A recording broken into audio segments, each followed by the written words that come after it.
ಯಾರೂ ಆ ಮಹಿಳೆಯರ ಪರವಾಗಿ ಮಾತಾಡೋರು ಯಾರೂ ಇಲ್ಲ.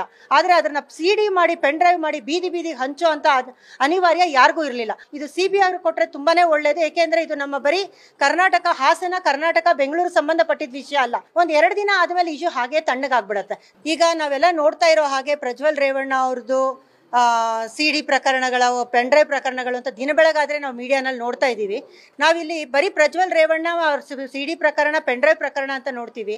ಆದರೆ ಇದ್ರ ಹಿಂದೆ ಅವನು ಹೆಚ್ಚು ಕಮ್ಮಿ 3,000 ಹೆಂಗಸರದ್ದು ವಿಡಿಯೋ ಮಾಡಿಕೊಂಡು ಎಲ್ಲ ಬೀದಿ ಬೀದಿನಲ್ಲಿ ಹಂಚ್ತಾ ಇದ್ದಾರೆ ಅಂತ ಗೊತ್ತಾದಾಗ, ಆದರೆ ಯಾರೂ ಆ ಮಹಿಳೆಯರ ಪರವಾಗಿ ಮಾತಾಡೋರು ಯಾರೂ ಇಲ್ಲ. ಸೊ ಈಗ ನಾವೇನಂದ್ರೆ ನಮ್ಮ ಸಂಘರ್ಷ ಸಮಿತಿಯಿಂದ ಆ ಮಹಿಳೆಯರ ಪರವಾಗಿ ನಾವೆಲ್ಲ ಬಂದಿದ್ದೀವಿ ಇವತ್ತಿಲ್ಲಿಗೆ. ಸೊ ಈಗ ಇನ್ನೂ ಒಂದು ಏನಾಗಿದೆ, ಮಹಿಳೆಯರದು ಸಿಡಿಗಳು ಮಾಡಿ, ಪೆನ್ ಡ್ರೈವ್ಗಳು ಮಾಡಿ ಬೀದಿ ಬೀದಿನಲ್ಲಿ ಹಂಚ್ತಾ ಇದ್ದಾರೆ. ಆದ್ರೆ ಇದ್ರ ಪರಿಣಾಮ ಏನಾಗ್ತಾ ಇದೆ ಅಂತ ಎಲ್ಲರೂ ನಾವು ಯೋಚನೆ ಮಾಡಬೇಕಾಗಿತ್ತು. ಯಾಕೆಂದ್ರೆ ಇದು ಬರೀ ಪ್ರಜ್ವಲ್ ರೇವಣ್ಣ ಆಗ್ಲಿ ಇಲ್ಲ ರೇವಣ್ಣ ಅವರ ಕುಟುಂಬದ ವ್ಯವಸ್ಥೆ ಮಾತಲ್ಲ. ಇದು ಆ ಸಂತ್ರಸ್ತರಾದಂತ 3,000 ಹೆಣ್ಣು ಮಕ್ಕಳ ಕುಟುಂಬದ ಬಗ್ಗೆ ನಾವಿಲ್ಲಿ ಮಾತಾಡ್ಲಿಕ್ಕೆ ಬಂದಿದ್ದೀವಿ.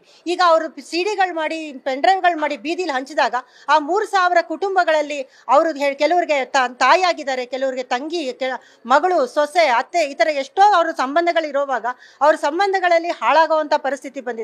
ಆದ್ರೆ ನಿಜವಾಗ್ಲೂ ಗೊತ್ತಿಲ್ಲ ಆ ಹೆಣ್ಣು ಮಕ್ಕಳು ಯಾವ ಪರಿಸ್ಥಿತಿನಲ್ಲಿ ಈ ಒಂದು ಕೃತ್ಯಕ್ಕೆ ಅವ್ರು ಬಂದ್ರು ಅಂತ. ನಮಗೆ ಇದ್ರ ಬಗ್ಗೆ ನಾವು ಮಾತಾಡೋದು ಬೇಡ, ಯಾಕೆಂದ್ರೆ ಅವ್ರವ್ರ ಅನಿವಾರ್ಯಗಳು ಏನಿತ್ತು ನಮಗೆ ಗೊತ್ತಿಲ್ಲ. ಆದ್ರೆ ಅದನ್ನ ಸಿಡಿ ಮಾಡಿ ಪೆನ್ ಡ್ರೈವ್ ಮಾಡಿ ಬೀದಿ ಬೀದಿಗೆ ಹಂಚೋ ಅಂತ ಅನಿವಾರ್ಯ ಯಾರಿಗೂ ಇರಲಿಲ್ಲ. ಆದ್ರೆ ಇದು ಇವತ್ತವರೆಗೂ ನಮಗೆ ಗೊತ್ತಾಗದೇ ಇರೋ ವಿಷಯ ಅನ್ನಂದ್ರೆ ಇದ್ರ ಹಿಂದೆ ರಾಜಕಾರಣಿಗಳ ಕೈವಾಡನ ಇಲ್ಲ, ಎಲ್ಲರೂ ಹೇಳ್ತಾ ಇರೋವಾಗೆ ಅವರ ಡ್ರೈವರ್ ಪೆನ್ ಡ್ರೈವ್ ಮಾಡಿ ಎಲ್ಲ ಹಂಚ್ತಾ ಇದ್ದಾರೆ ಅಂತ ಹೇಳ್ತಾ ಇದ್ದಾರೆ. ಈಗ ನಾವು ಒಂದು ಸಣ್ಣ ವಿಷಯಕ್ಕೆ ಒಂದು ಬರೋಣ.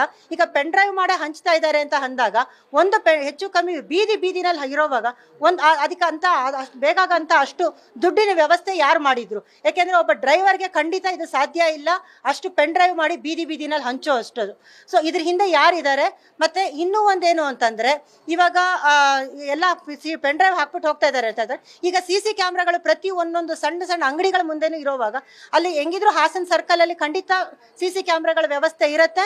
ಅದು ಯಾರು ಮಾಡ್ತಾ ಇದ್ದಾರೆ ಅದ್ರ ಹಿಂದೆ ಅವ್ರದ್ದು ಫುಲ್ CC ಕ್ಯಾಮ್ರಾನಲ್ಲಿ ಅದ್ರ ತನಿಖೆಗಳಾಗಿ ಅದನ್ನ ಏನಿದೆ ಅದ್ರದ್ದು SIT ಆಗಲಿ ಇಲ್ಲ, ನಾವು ಕೇಳ್ಕೊಳ್ಳೋದೇನು ಅಂದ್ರೆ ಇದು CBI ಅವರು ಕೊಟ್ಟರೆ ತುಂಬಾನೇ ಒಳ್ಳೇದು. ಏಕೆಂದ್ರೆ ಇದು ನಮ್ಮ ಬರೀ ಕರ್ನಾಟಕ, ಹಾಸನ, ಕರ್ನಾಟಕ, ಬೆಂಗಳೂರು ಸಂಬಂಧಪಟ್ಟಿದ್ದ ವಿಷಯ ಅಲ್ಲ.